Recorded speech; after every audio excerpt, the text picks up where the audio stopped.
I don't know what more we can do to Charlie Rose, except a public flogging. He's gone. He's not coming back to CBS News.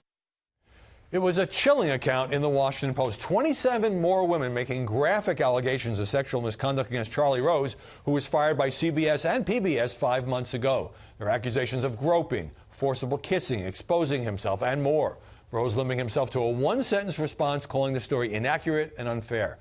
Back to the biggest revelation, CBS management was warned of this conduct on at least 3 occasions and basically did nothing. Joining us now, Sarah Fisher, a media reporter for Axios. So Gayle King says, hey, there's nothing more we can do to Charlie Rose.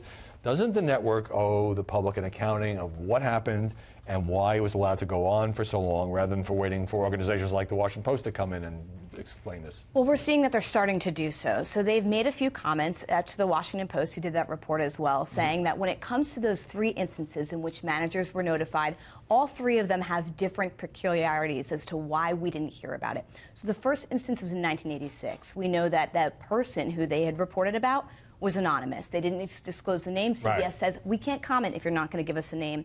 The second instance with Chris Licht, they said that Chris went to Charlie directly, which in time was in line with the company's protocols, which is why it wasn't elevated. He was a top producer there. He was a top producer. Yeah. Yep, exactly. And that the third instance was with their current executive producer, Ryan Cadro, who's sort of disputing the account that we see in the Washington Post. So they're trying to come back and explain this, but as you can see, it's kind of nuanced, all of these issues. Well, you know, some terrific reporting in this story, holding it up here. One of these women, Sophie Gator, was 23 years old. She says, this is just a few years ago. She worked for 60 Minutes. She walked down the hall. Rose grabbed her butt. Quote from her is, people said what they wanted to you. People did what they wanted to you.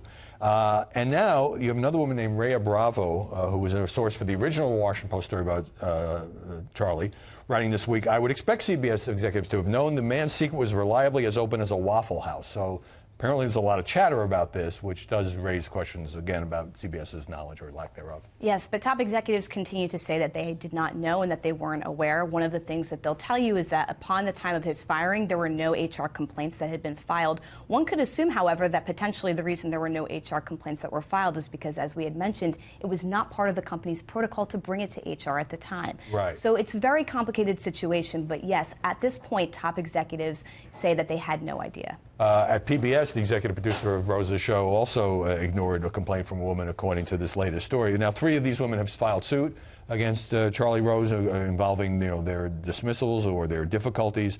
And so it's so graphic, and this guy was such a big star for so long. I mean, doesn't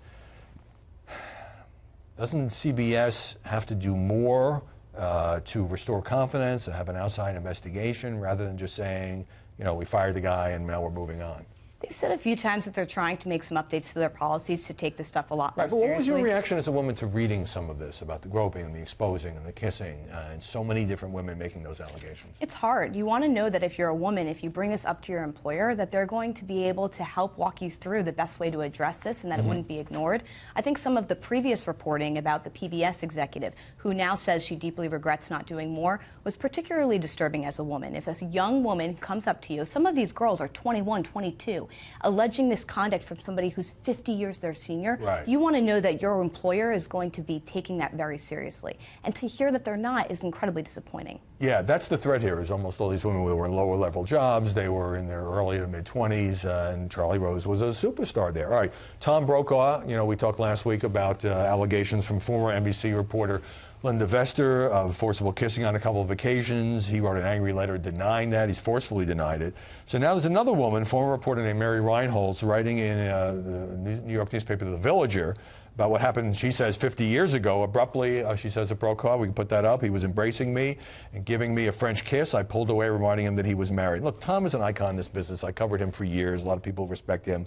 But overall, this is receiving remarkably little coverage. Do you agree? It's not receiving as much coverage, you're right. And I think one of the reasons could be that there's a ton of backlash against the reporting. You saw that there was a letter signed by over 60 female executives, former and current producers, saying that this is not right. I mean, some of the people that signed that letter were incredibly high level, including Andrea Mitchell, Kelly O'Donnell.